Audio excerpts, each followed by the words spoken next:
and we'll allow for time for Q&A. What we hope for, at the beginning actually, we planned these for these panels to be in separate rooms, and you get to select which one to go to. But later we decided, okay, this is a small number of group, and it will be beneficial to attend the 3 sessions and have them live streamed. Okay? So this will be the structure of panels. First panel right now, of course, on Black theology in Palestine. And directly afterwards, we'll have a panel on theology of peace. And the last panel, of course, on the global church and advocacy. Okay? 3 hours, and I hope they won't be too heavy for you guys. And what I hope for also, for difficult questions to our speakers. That's what we really need. So we can start with the first panel, and it's on Black theology and peace. And Haya will introduce our panelists. Yep. Should I use this one? Yes. Okay. Welcome back, everyone. We're going to have an exciting panels. The first panel is about Black theology and Palestine. Our first panelists, I'm going to introduce them, and then I'm going to ask them to join me here on the stage, and then we'll ask you a question. Each panelist has 10 minutes to answer. Our first panelist is Angela Brown. You've heard her before if you were here on Friday. Yeah.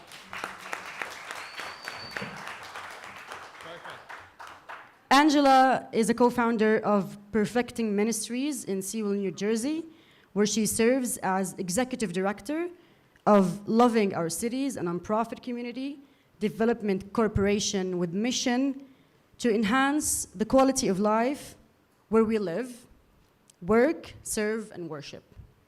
A recognized community leader, speaker, and author, Angela leverages nearly 20 years of experience in public relations, international affairs, issues management, and advocacy to amplify the voice of women, champion causes of the marginalized and oppressed, and foster reconciliation and transformation in distressed communities locally and abroad. Please welcome Angela. Yeah.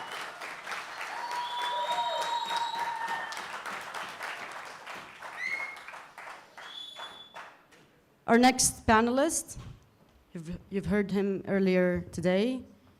He was described as being controversial. John Munayer is a researcher, writer, theologian, and interreligious facilitator from Jerusalem.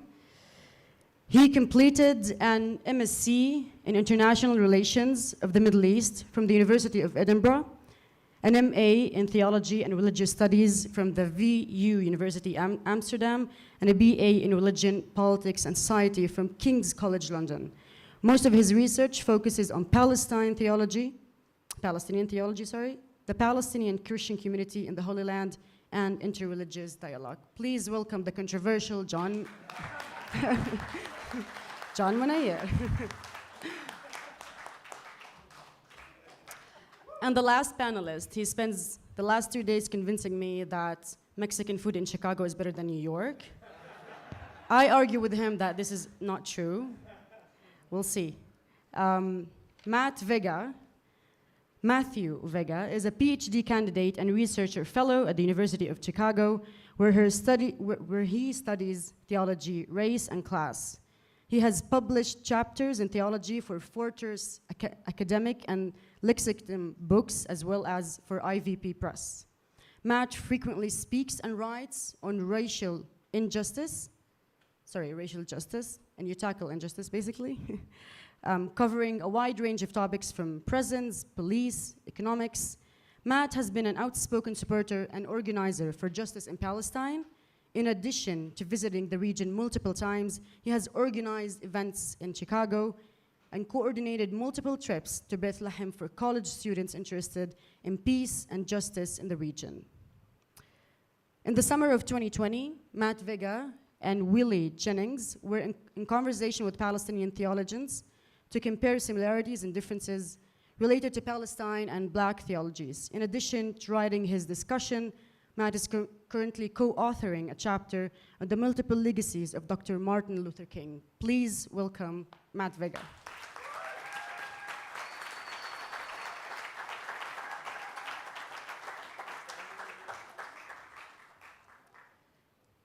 We're going to start with Matt, actually.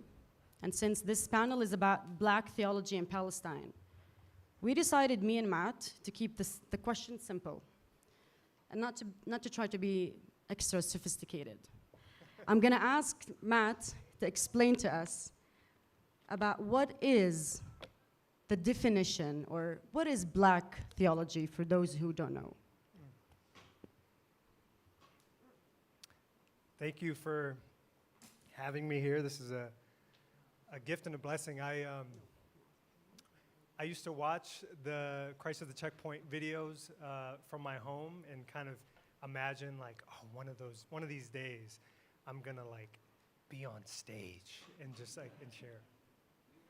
Dreams come true. Black theology, the modern context of Black theology, at least the most recent, Black theology has always been around since after the emergence of the transatlantic slave trade in the 15th century. But when we think about Black theology and James Cone is the first person who comes to mind.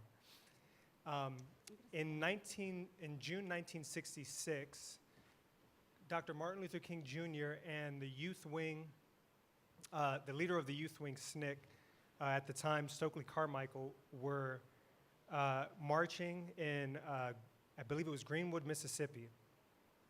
And there was a question about nonviolence, and Stokely Carmichael says, we're done with that nonviolent stuff. We want Black power. This was June 1966. In July 1966, a handful of clergy were asked to respond to the meaning of Black power. What does that mean? And is this violence? Is this revolution? Is this, like, what does this mean? And so they published an op-ed in the New York Times in July 1966, talking about the different meanings of power and Black power. And that became the first kind of public statement on Black theology in the United States in the present. A few years later, in 1968, a really fiery theologian who completed his dissertation at Northwestern in 1965, later in 1968, wrote an essay called an essay on Black theology and Black power, and it eventually became a book published in 1969. This is the first book that we know of called, this is Black Theology and Black Power by James Cone. I should be clear that there are multiple Black theologies, so what I just described is Black theology in the United States. Our friends and brothers here from South Africa can talk to us with a lot more depth and clarity about Black theology in South Africa. Black theology is an international discipline all throughout the world. You can find Black theology here in the United States, Black theology in South Africa, Black theology all across Latin America, Black theology in the UK. But the Black part of theology is signaling at the site of revelation. Right? Where does God reveal God's self? In Black theology, this is about the God revealing God's self within Black culture, within Black cultural art forms, within Black social context. So the Black part of Black theology is meant to gesture towards the site of revelation. The theology part is what we mean when we're talking about God. right? So theology, all of you here are, I'm sure, budding and really smarter theologians than I am. So theology, the theos logos aspect, theos referring to God, the logos aspect referring to language or reflection. And so black theology, and you can add the liberation aspect. So black, the site of revelation, theology, sort of discourse on God or discourse on divine things. And black theology of liberation, the liberation aspect refers to the content of the gospel. Site of revelation, reflection on God, the liberation aspect, the content of the gospel. And June 1966, the Statement on Black Power. July 1966, the op-ed from clergy making a public declaration. This is like the first expression in the United States of black theology. And then 1969, James Cone's Black Theology and Black Power.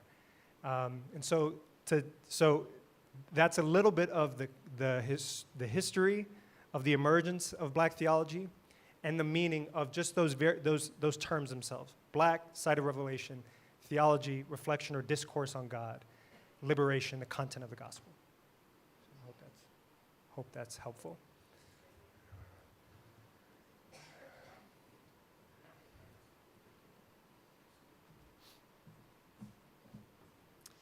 I guess our next question is to John.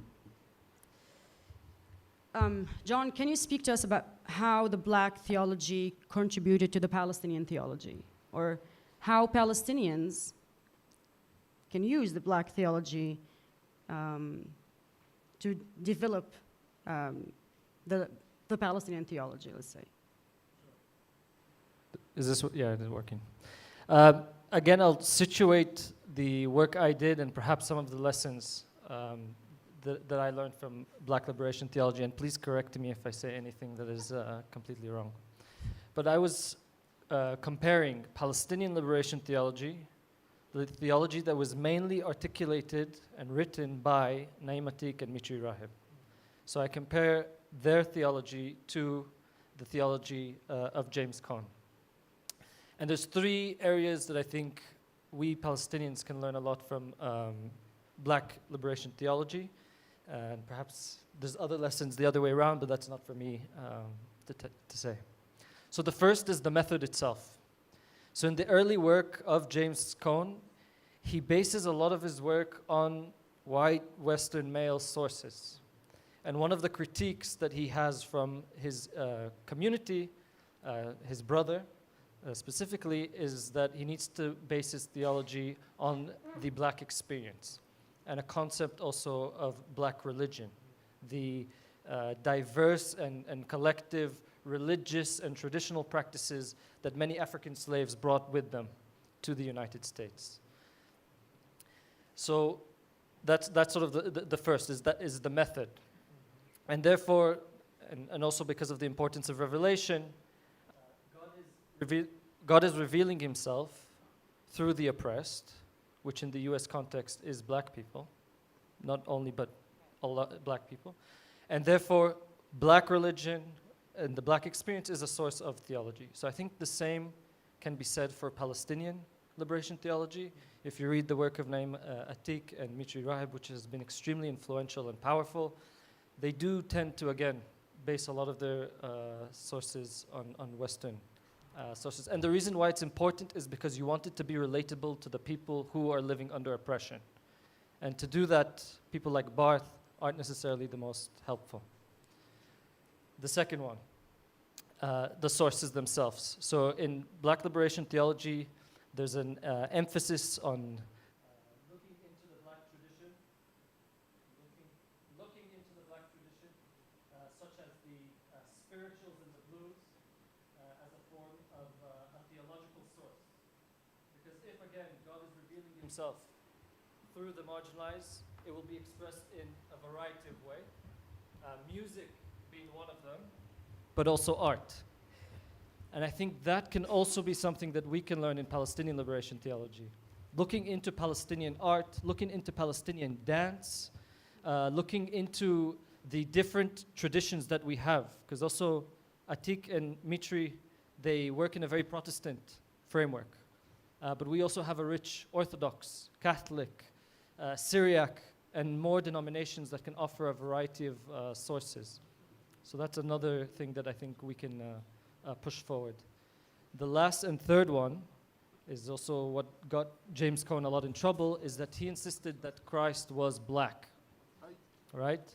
He didn't mean it in a literal sense that Christ, his skin color was black, but because he was a Jew, he was black. Because he came to the world in the form of an oppressed person and also identified with those people, he took on the ontological being of oppressed people in today's world. So in the US context, Cone said that Christ was black. I think we can do something similar here, but obviously we have a bit more of a more controversial issues to work through. Again, not insisting that that Christ is Palestinian in the literal sense, right? But because he identifies with the oppressed, he is therefore Palestinian. He is Palestinian because he was a Jew 2,000 years ago. And the last point I will quickly add is that women have been extremely influential in black theology, creating a form of womanist theology. And they have taken it a step further, saying that Christ is a black woman. Something also for us to think about. Angela, you've been here so many times, I believe, and you have witnessed the injustice happening in our land. But you also experienced the injustice in the U.S. as an African-American leader and, of course, as a woman. What do you see similarities between the Palestinian experience and your own experience? Thank you for the question. Wow, it's a meaty one. I probably would begin with defining myself as a black American Christian woman. And the fact that I take time to formally introduce myself as such on this platform is because it really is a fight in and of itself for me to embody black American Christian woman. And as a Christian, my journey, specifically in the evangelical church, has been one to dismantle that identity so that I only identify as an American Christian, and any other identity has to bow down to that. To me, that is injustice. For me to dismember myself, to suppress any part of myself, rather than fully surrender every part of myself to Christ to fully embody me so that I can be the expression of Christ in the earth, the diverse expression that should represent God's creation. And so when I come to this land and I see people having to declare their nationality, having to declare their race, when I see people having to go through checkpoints to identify who do you direct your allegiance to me, that is so unjust and the very thing that Jesus came to dismantle. And it exists all around the world. I see this part of the world as a case study. I see this part of the world as hope, given the world that I have come out of, what progress we have made. But in America, I see far too many similarities today to this world, which is a lesson for all of us of how cyclical oppression is and how easy it is for oppressed people to become oppressors. And so the similarities are exhaustive. America is an empire. America fuels itself off of a manifest destiny. America justifies its actions with the Bible. that they, instead of seeing it as a tool to liberate, have used it as a conquest narrative to dominate. And so the similarities, again, are just so exhaustive. You can retrace this, in my estimation, from my Bible, which I was sharing with Munther these days, in addition to serving as a source of hope, really serves as a testament to the cyclical oppressed becoming the oppressor if we do not repent. Again and again and again and again, you see, because of a power grab that even transcends the garden here on earth, it goes up to heaven with Lucifer himself wanting the ultimate power to replace God. We see that replicated throughout history again and again. Humanity enacting injustice against fellow humanity because of a love of power. And that perhaps is the root cause of it all when we look past all of the similarities and just get to the root. It's a love of power, a desire to get it and to hold on to it. Powerful. I can see you have one of my favorite books on Jesus and the Disinherited. Amazing, amazing. Yeah, For bringing me, the voices of my people.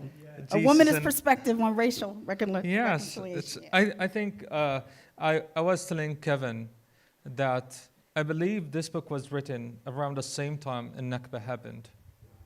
And while reading through it, it was very meaningful and deep to see myself through my black brothers and sisters. And I'm so much grateful for your theology, your advocacy, your endurance, and your I'm out of words, literally, to how much I appreciate you and what we can learn from you. I'll allow for 3 questions from the audience. We'll try to finish this session in 10 minutes.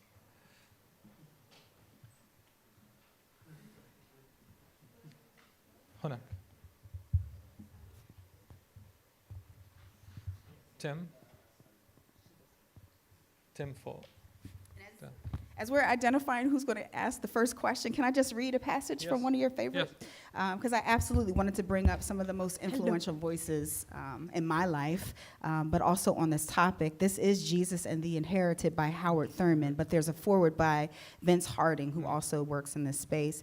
And it specifically reads, Jesus, the poor Jew of Nazareth, the disinherited, threatened subject of Roman power, were especially relevant to the ever-present contingent of black men and women who lined the serrated, cutting surfaces of the wall called America, so he could unhesitatingly declare that the striking similarity between the social position of Jesus in Palestine and that of the vast majority of American Negroes is obvious to anyone who tarries long over the facts. Are we willing to tarry? Right?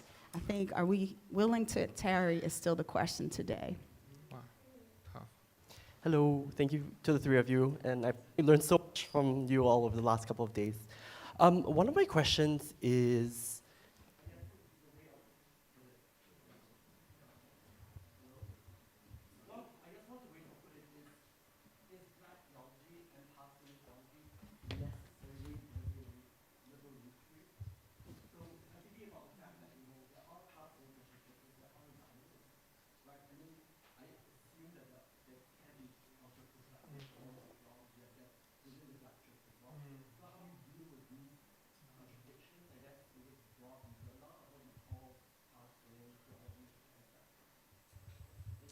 Thank you. The short answer is no. They're not all liberative. This is why to add, when you add the final, is it adjective? I haven't been in grammar school forever. The liberation, black theology of liberation, that's when you're talking about liberative theologies. But not all black theologies are liberative, as you point out. And I don't think there's really anything more to add to that, other than there are theologies that you can find anywhere that are asphyxiating, that are align with the status quo, that are not liberating but engaging, right? And so to emphasize that liberation piece, black theology of liberation, is to make very clear that, and I will actually, it should be clear, I should probably mention this too. Not all black theologies of liberation are liberating for black women. And not all theological methodologies would be deemed liberative to Palestinians. So the modern context for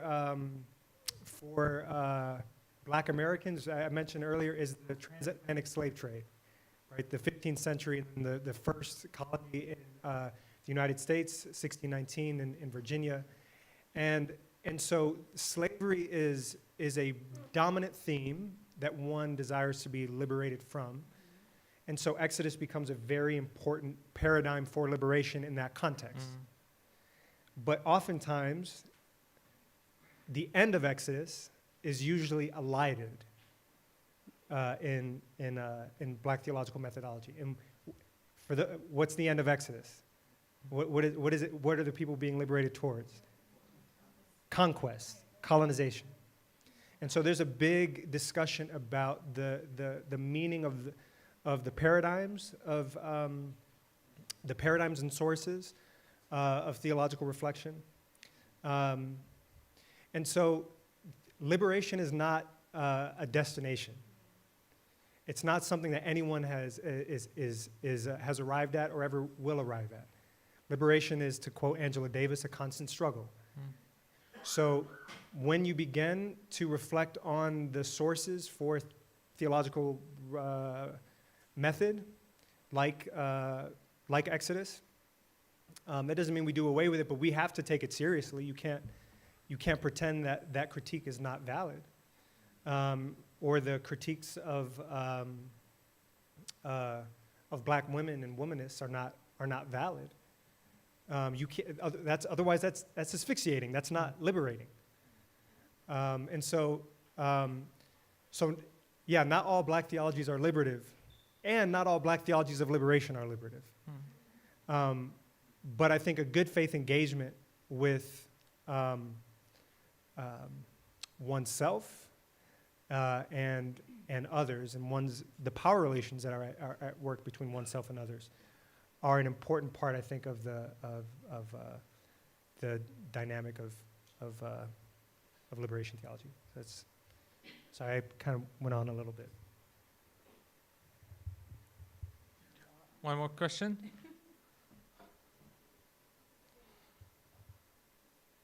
من هون تقدر.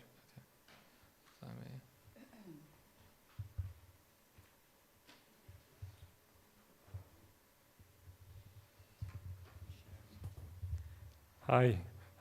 My first recollection of black power is the 1968 Olympics. Okay, I was 10. Gold medal winner, bronze medal winner, black power salute. What's the linkage to black theology? Yeah. The main theoretical connection was made. The main connection was articulated in a 1966 op-ed in the New York Times by a group of clergy. One of those clergy, there was I think it was the National. Oh, the name is escaping me. They organized an ad hoc committee. I think it's the NCBC. The acronym is in my mind. But what that means is just escaping me. But that's like the first articulation and connection. And a big reason, I think the big part of why that theoretical connection needed to be made is because, think about today, right? Black Lives Matter. Black people are always going to be asked to give an account for, and especially black clergy, for what they think about it, right? So what do you think about Black Lives Matter? Can you, as a Christian person, can you tell me what you think about this? This is a very similar context in the 1960s. And so black theologians had to make sense of what is meant by power and black power within that context. So if we can think about it with a contemporary analog, it becomes easier for us to understand that this is kind of what many white people will do, right? When their anxieties are raised, right? Is help bring clarity and unsettle my conscience because this is scaring me. Do you mean revolution? Do you mean violence? Do you mean? And they offered a really compelling articulation of what that meant. They meant, hey, what we mean right now is that we're living under a white power structure, and we would like to have more power, right? Voice and land was a big part of that. And so that's the kind of, it emerged out of the connection between black theology and black power emerged out of the anxieties, I think, of a number of white society asking black theologians, what do you think about black power? And a number of them said, we don't agree with that. And then you have these clergy who decided we're going to take a stand and say this is what we mean, and this is and we think positively of it. I think we can move to the next session, or say, you have one more question, or do you have a comment you want to make? Not in response to that. Yeah. Oh, okay. Okay, well, I'll take one more question. It's good. Mr. Fan.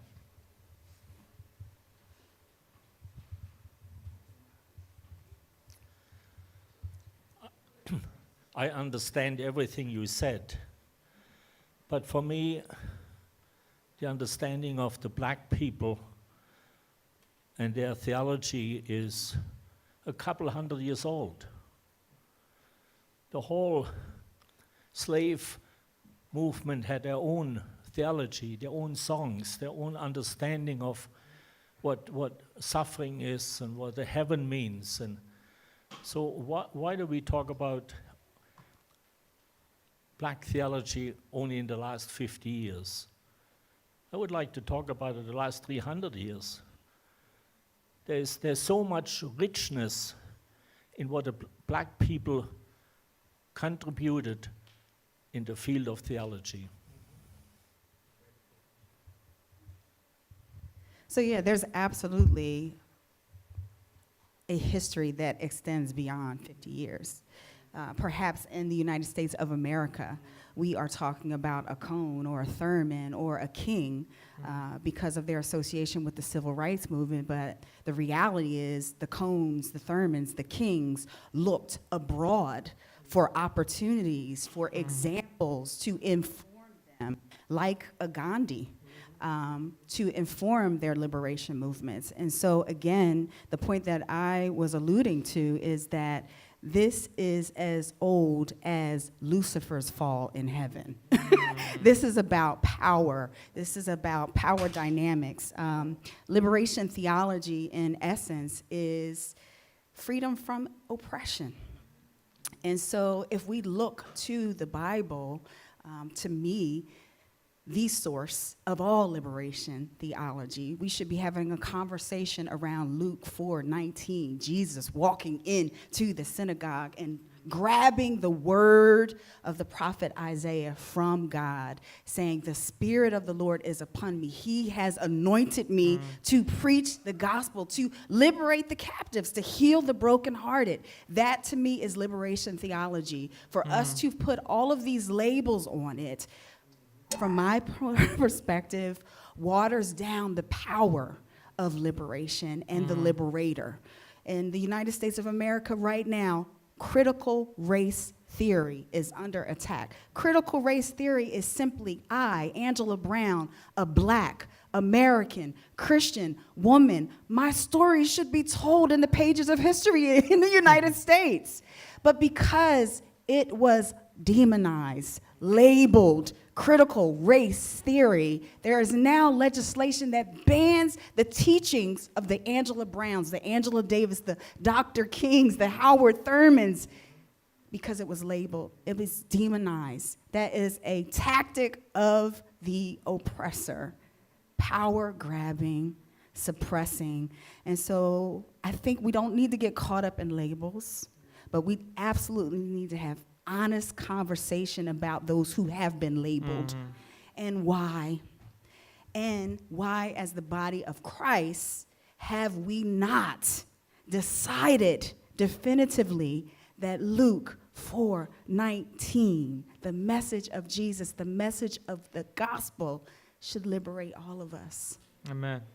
It should liberate all of us. We shouldn't be debating over that.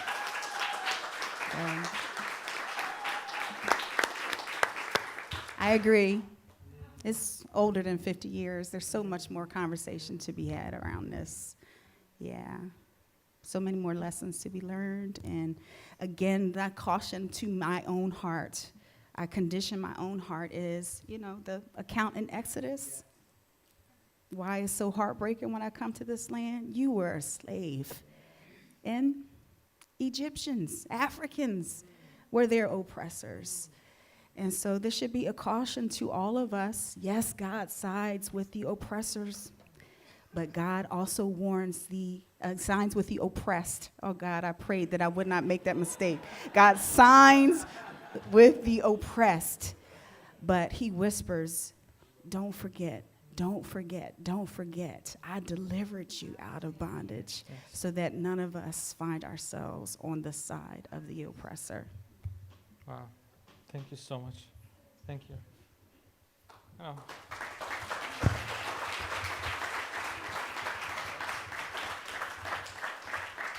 I'll give a final comment here. I can't resist. In the last 2 years, I've read so many books about different theologies from around the globe. And the one comment that keeps coming back to me, to be cautious, to rebuild similar structures to the same ones that we are trying to demolish. Because so many times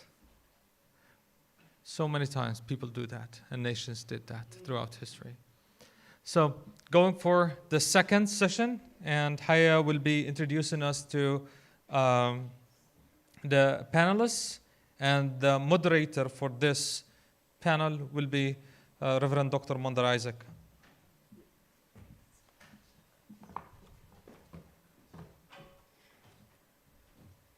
Okay, I'm taller than Yusuf, so sorry. Sorry. Our next panel is about the theology of peace. Again, I'm going to introduce and I'm going to ask the panelists to come to the stage.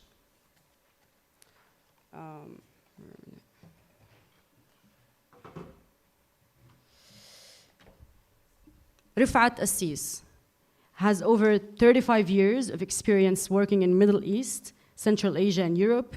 He founded the Palestinian section of the Global Child Rights Movement, Defense for Children International, DCI terms. He was selected to be the State of Palestine candidate for the UN Committee on the Rights of the Child, UNCRC. Furthermore, he worked in Geneva as a director of the World Council of Churches and EAPPI. He was the driving force of wait a minute, where I am. Yeah, he was the driving force of and the co-author of the Kairos Palestine document, and became the general coordinator of Kairos Palestine Group since its inception. He published 2 books, Palestine, A Bleeding Wound in the World's Conscience, and Kairos for Palestine. In addition, he has contributed to 16 different books in different languages. Please welcome Rifat Assis.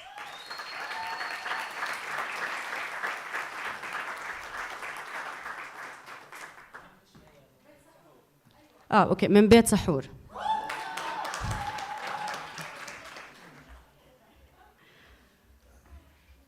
Our next panelist is Reverend May Cannon.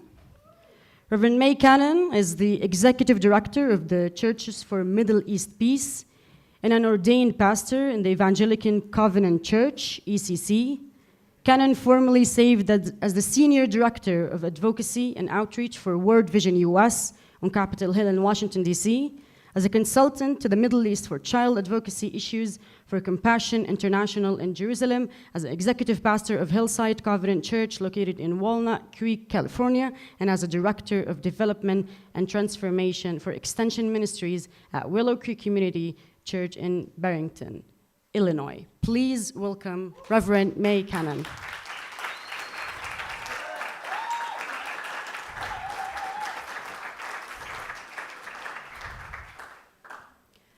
Our last panelist. I see him coming, so we're good.